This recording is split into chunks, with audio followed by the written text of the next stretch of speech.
Hello and welcome to Conservation Matters. I'm Shane Mahoney, and I have dedicated my life to the conservation of wild animals and wild places. I invite you to join me as I explore the science, the issues, and the challenges impacting global conservation in the 21st century. Together, we will seek solutions, and together, we can affect change. Conservation, after all, is everybody's business. One natural world, one humanity, one chance. Conservation matters. To learn more, please visit conservationvisions.com. Thanks for listening.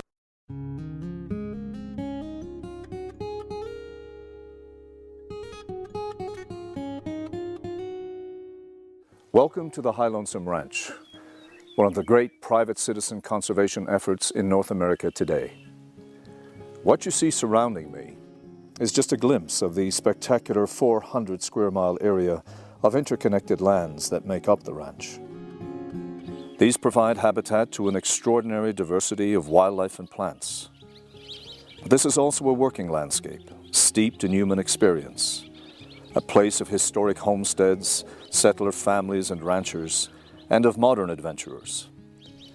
This combination of wild beauty and enduring human engagement has given rise to a new vision for the conservation of lands, wildlife, and people. Innovative, daring, and unique, we call it the High Lonesome model. I am convinced it will lead conservation in bold new directions. The High Lonesome model recognizes that land stewardship decisions lie at the center of our conservation challenges.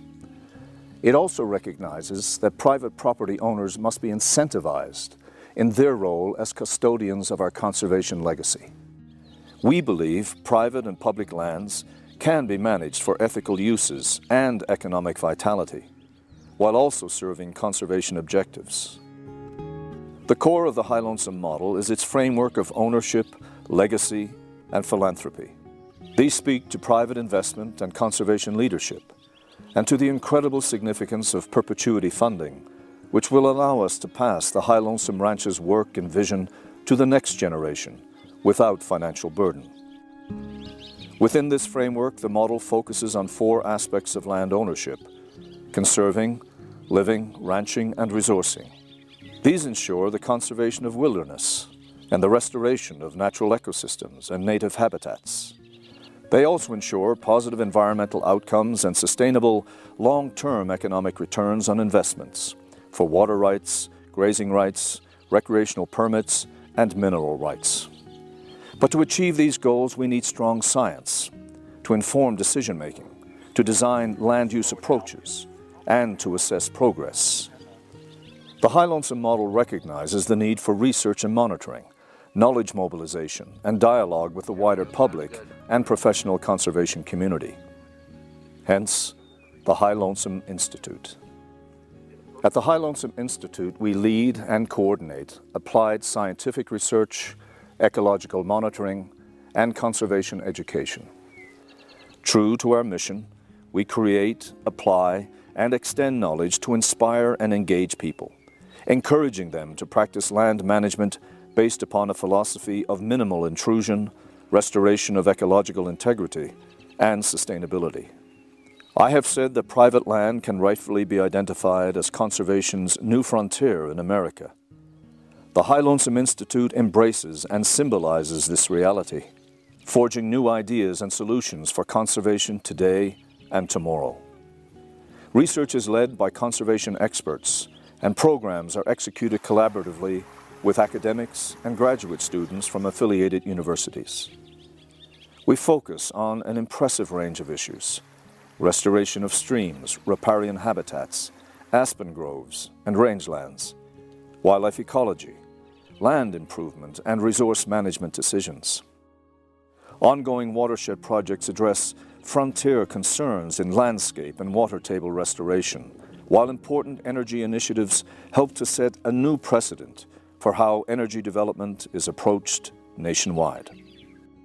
Just as important, High Lonesome Institute is a center for conservation and sustainable development dialogue, and for exchanging ideas with others about practicing stewardship on working landscapes.